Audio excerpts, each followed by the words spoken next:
Hello! As we're all settling into the semester and new classes, I wanted to help you think about what you'll need to know about this class and what you'll learn. The first two modules will help you understand what industrial organizational psychology, or IO Psych, is about. Before we start exploring those topics, though, I want to make sure to highlight a few things that will help you succeed in this class. The schedule table in the syllabus and in the overview file is really a snapshot of everything you need to know about what you'll need to do to succeed in this class. It summarizes the topics you'll need to understand, what you'll need to do to learn about those topics, and when you'll need to do it, as well as how you'll demonstrate your knowledge. The topics you'll need to understand are listed in the unit title column. I used the labels from the textbook chapter titles, so they might seem a little less than engaging, but we'll think about how they apply to your day-to-day life and how they can help you understand an important part of everyone's life: work. Students who have taken this class in the past have mentioned that at first they weren't sure it'd be very interesting or relevant, but as the class went on, they found it helped them understand a lot of things, and it helped them navigate in their part-time jobs, their internships, and in their postgraduate careers. The learning activities that will help you identify the important content are listed in the top row. You'll have multiple choice quizzes that help you focus your review of the resources. Discussions help you deepen your knowledge by thinking about the material in a different way. Notice that there are 3 references to the discussions in the table on 3 separate days for each unit. That emphasizes the idea that you'll have 3 types of posts in each discussion.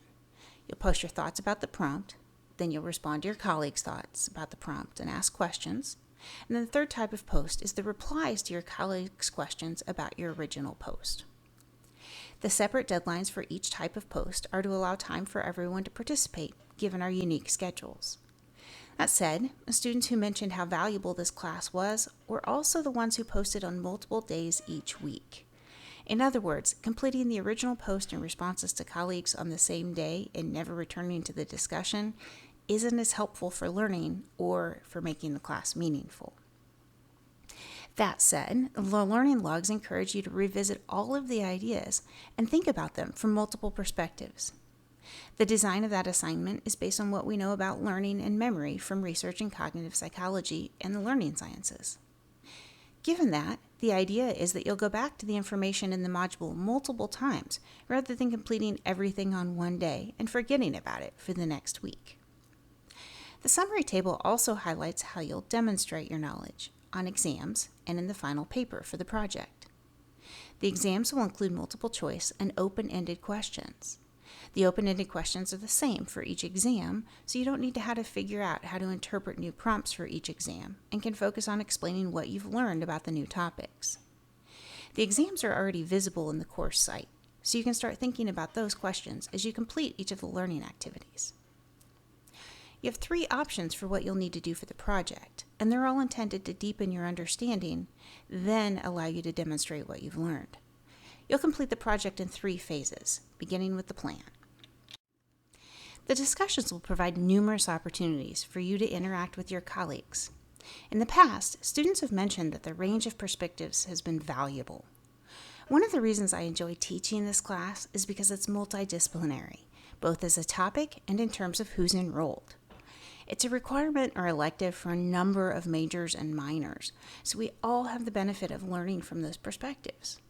The first discussion will help you get to know your colleagues, who represent at least a few of the academic areas listed in this slide. The resources for this module will help you learn more about each of the questions for the module, and I hope this video helped you put those resources in context.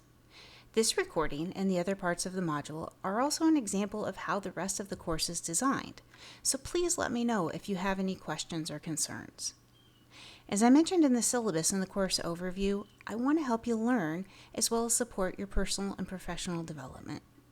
I know we each have unique circumstances, and I strive to design a class that balances flexibility and structure in a way that helps each student learn.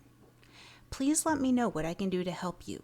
If you realize something beyond your control is negatively influencing your learning, we can work together to identify potential modifications for the class.